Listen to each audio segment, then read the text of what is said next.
সূরা আবাসা। বিসমিল্লাহির রহমানির রহিম। পরম করুণাময় অতি দয়ালু আল্লাহর নামে। আবাসা ওয়া তাওয়াল্লা আন জাআহুল আ'মা ওয়া মা ইউদরিকা লাআল্লাহু ইয়াযাক্কা। সে ভ্রু কুঞ্চিত করল এবং মুখ ফিরিয়ে নিল, কারণ তার কাছে অন্ধ লোকটি আগমন করেছিল।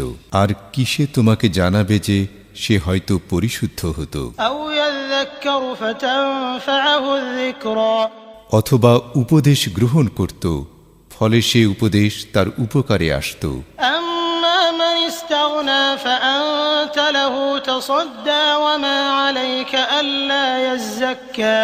আর যে বেপরোয়া হয়েছে, তুমি তার প্রতি মনোযোগ দিচ্ছ, অথচ সে পরিশুদ্ধ না হলে তোমার কোনো দায়িত্ব বর্তাবে না।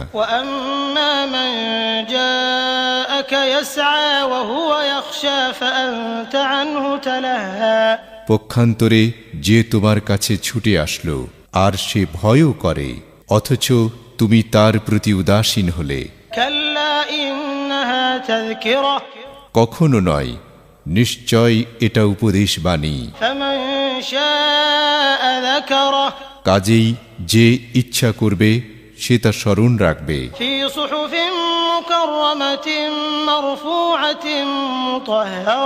এটা আছে সম্মানিত সহিফাসমূহে, সমুন্নত, পবিত্র, লেখকদের হাতে, যারা মহাসম্মানিত, অনুগত।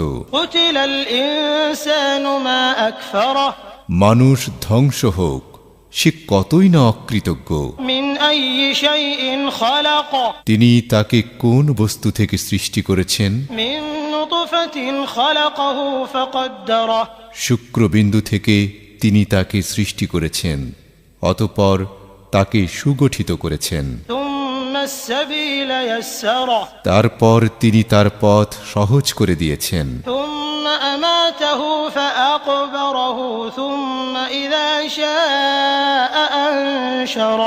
তারপর তিনি তাকে মৃত্যু দেন এবং তাকে কবরস্থ করেন।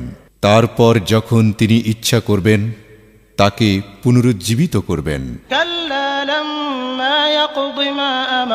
কখনো নয়, তিনি তাকে যে আদেশ দিয়েছিলেন সে এখনো তা পূর্ণ করেনি। কাজেই মানুষ তার খাদ্যের প্রতি লক্ষ্য করুক।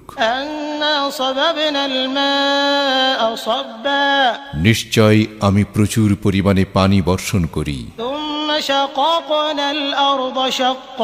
তারপর জমিনকে যথাযথভাবে বিদীর্ণ করি।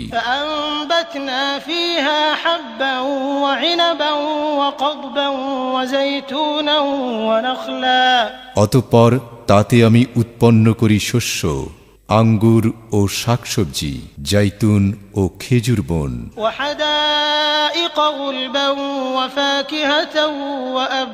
ঘন বৃক্ষ শোভিত বাগবাগিচা, আর ফল ও তৃণগুল্ম,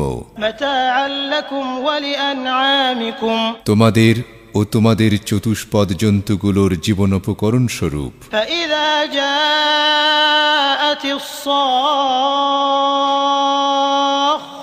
অতঃপর যখন বিকট আওয়াজ আসবে, সেদিন মানুষ পালিয়ে যাবে তার ভাই থেকে, তার মা ও তার বাবা থেকে, তার স্ত্রী ও তার সন্তান সন্ততি থেকে।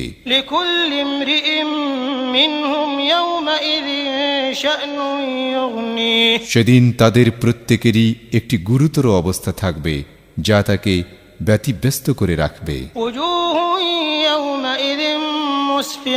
সেদিন কিছু কিছু চেহারা উজ্জ্বল হবে,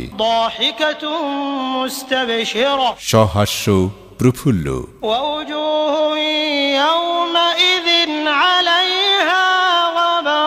আর কিছু কিছু চেহারার উপর সেদিন থাকবে মলিনতা, কালিমা সেগুলোকে আচ্ছন্ন করবে।